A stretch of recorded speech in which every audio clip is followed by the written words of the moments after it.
Good morning everyone. आज जो मैं वीडियो लेके आया हूँ ये अभी जेई मेंस के जो एग्जाम चल रहे हैं उसमें अभी 22 जैन को जो पेपर हुआ था उसके फर्स्ट शिफ्ट में ये क्वेश्चन आया था।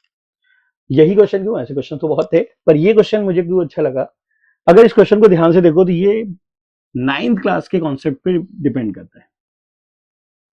अब मैं सेम क्वेश्चन तुम्हें दिखाता हूँ कि जो 9th क्लास में था और जिसमें बच्चे बड़ी आसानी से आंसर बताते थे। क्वेश्चन कुछ ऐसा था कि x square plus x plus one equal to 0, तो फाइंड पहला question x plus one upon x, second question x square plus one upon x square, और third question x cube plus one upon x cube की value क्या होगी, ये हमें find करना था। ये क्लास 9th में क्वेश्चन है, सीबीएसई में भी है, आईसीएसई में भी है और स्टेट बोर्ड में भी है। तो ऐसा नहीं कि आप किसी बोर्ड में थे और हमने नहीं पढ़ा, ऐसा नहीं। अगर ध्यान से देखो, एक पॉलिनोमियल चैप्टर था, उस पॉलिनोमियल एल्जेब्रिक एक्सप्रेशन करके था जिसमें सारी एल्जेब्रिक एक्सप्रेशन की बातें चल रही थी, तो वहां पे ये क्वेश्चन था। और यह ध्यान से देखो तो इसी का अपडेटेड वर्जन ही तो है, बस सेम है, x plus one upon x, x square plus one upon x square, बस यहाँ 25 तक जा रही है बात। और जब भी ऐसा कुछ होता है तो एक पैटर्न दिखता है मुझे और उस पैटर्न से हम अपना आंसर निकाल पाते हैं। इस क्वेश्चन को सॉल्व करने के लिए तुम्हें ये 3 टर्म चाहिए होंगे। तो जिनको ये क्वेश्चन आता है काफी कुछ, वो लोगों ने इसको देख के हंसी आई होगी और कर लिया होगा। तो पहले हम इसे सॉल्व करते हैं फिर उसे सॉल्व करेंगे, ठीक है? फिर चलो आगे बढ़ते हैं।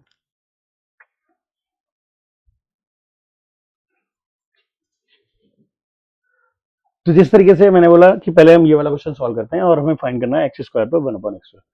अब देखो इसमें ट्रिक क्या है। अगर मुझे ये गिवन है और हमसे कहा जाता है x plus one upon x find करना है, तो हमें करना क्या है, एक्स स्क्वायर प्लस वन को एक तरफ रखना और एक्स को दूसरी तरफ भेज देना। उसके बाद क्या करना, ये जो एक्स है उधर डिवाइड कर देना, वहां पे बन रह जाएगा। तो x square plus one upon x हो जाएगा और यहाँ पे आ जाएगा माइनस वन हो जाएगा। इस तरीके से ये कितना हो जाएगा, x plus x square upon x plus one upon x equal to minus one. तो डायरेक्टली हमें आंसर मिलेगा x plus one upon x equal to minus one.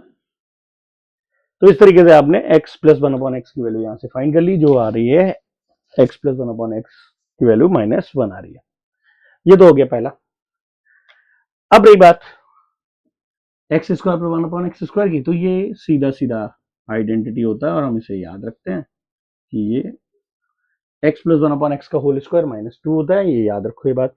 ये बिल्कुल a square plus b square वाले फॉर्मूले से आ जाएगा, जिसमें होता है ए प्लस बी का whole square minus two a b. तो यहाँ पे अगर मैं वैल्यू लिखूंगा तो ये हो जाएगा माइनस वन का whole square minus two. Solve करके देख लो, ये तो वापस से वन माइनस टू और ये भी आ गया माइनस वन। अब रही बात इसकी तीसरे के लिए, इसका भी हमें डायरेक्टली फॉर्मूला है हमारे पास, क्या कि x plus one upon x का whole cube minus three x plus one upon x. इसको भी रख देते हैं, तो माइनस वन का whole cube minus three minus one. तो इस तरीके से ये आ जाएगा, वन क्यूब है ऑड है, निगेटिव है तो माइनस ही रहेगा। यहाँ पे हो जाएगा प्लस थ्री और फाइनली मिल जाएगा टू। बिल्कुल, इसका मतलब मुझे तीनों वैल्यूज मिल गई, x plus one upon x, x square plus one upon x square और x cube plus one upon x cube. इन दोनों की वैल्यू माइनस वन आ रही है और यहाँ पे वैल्यू मिल रही है हमें टू। ये तो था अपना 9th क्लास का क्वेश्चन। तो चलो ये तीनों वैल्यूज मिल गई। अभी हम करते हैं जो मैंने क्वेश्चन स्टार्ट में लिखा था उसके बारे में, कि वो जेईई मेंस में जो क्वेश्चन आया था उसको इनकी हेल्प से कैसे सॉल्व करना है। तो काफी कुछ 9th वाले क्वेश्चन जैसा ही तो है। ओके, चलिए देखते हैं।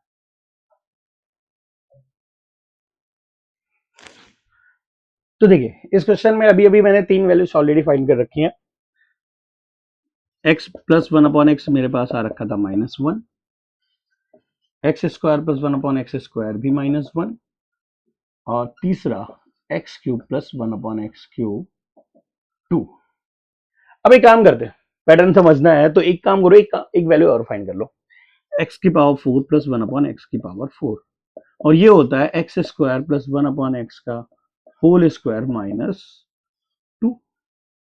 तो इस तरीके से आ जाएगा माइनस वन का स्क्वायर माइनस टू, यानी कि वन माइनस टू, और ये देखो फिर से माइनस वन। ऐसे तुम फाइव वाला भी निकालो, वो भी माइनस टू ही आएगा, माइनस वन आएगा, और सिक्स वाला जैसे निकालोगे वो आएगा टू। इससे मुझे एक प्रॉपर पैटर्न दिख रहा है कि पहला टर्म -1 होगा, दूसरा टर्म -1 होगा, तीसरा टर्म 2 हो जाएगा, फिर ऐसे ही फिर से वही सेम -1 -1 और 2, और इस तरीके से ये 25 तक जाएगा। तो इसका मतलब ये तय है कि थर्ड टर्म आपका 2 हो रहा है और बाकी रिमेनिंग क्या होने वाले, -1 हो रहे हैं। तो अब हमें देखना क्या है, इसमें 1 से लेकर 25 तक ऐसे कितने नंबर्स हैं जो 3 के मल्टीपल हैं, क्योंकि जितने भी 3 के मल्टीपल होंगे वो सबके सब क्या होंगे 2, और रिमेनिंग क्या होंगे -1 -1, और वही हमें दिख रहे हैं वहां पे।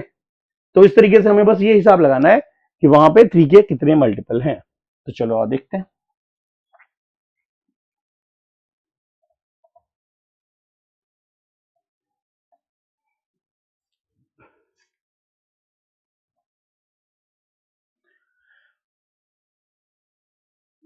थ्री 6 9 से लेकर 24 तक ही तो होंगे। इसका मतलब तुम चाहो तो एपी लगा के भी सॉल्व कर सकते हो, नहीं तो मुझे दिख ही रहा है कि 8 होंगे, यानी कि 3 के मल्टीपल्स कितने हो जाएंगे आपके पास, 8 आ जाएंगे।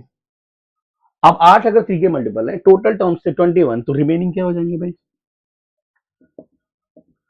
रिमेनिंग टर्म्स बचेंगे हमारे पास 25 माइनस 8,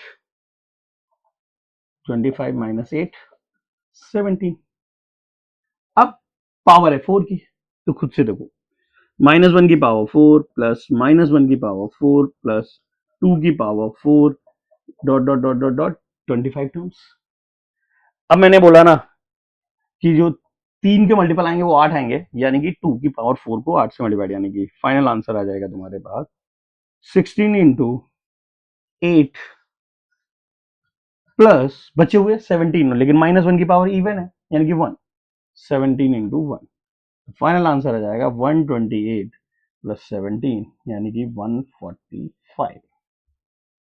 ये आपका फाइनल आंसर हो जाएगा। और जो मैंने ऑप्शन में अगर देखोगे क्वेश्चन में तो फर्स्ट वाला लिखा हुआ था, तो इसका जो आंसर आएगा वो 145 आ जाएगा। तो ये आपका जेईई मेंस का क्वेश्चन कंप्लीट हो जाता है। तो अगर तुम्हें बेसिकली आइडेंटिटीज क्लियर हैं अपनी 9th-10th में जो तुमने अच्छे से की हुई है, तो उससे बड़ी आसानी से ये वाला क्वेश्चन आप कर सकते हो। थोड़ा सा सीक्वेंस और पैटर्न का कॉन्सेप्ट क्लियर होना चाहिए। ओके, मिलते हैं अगले वीडियो में। Bye bye, take care.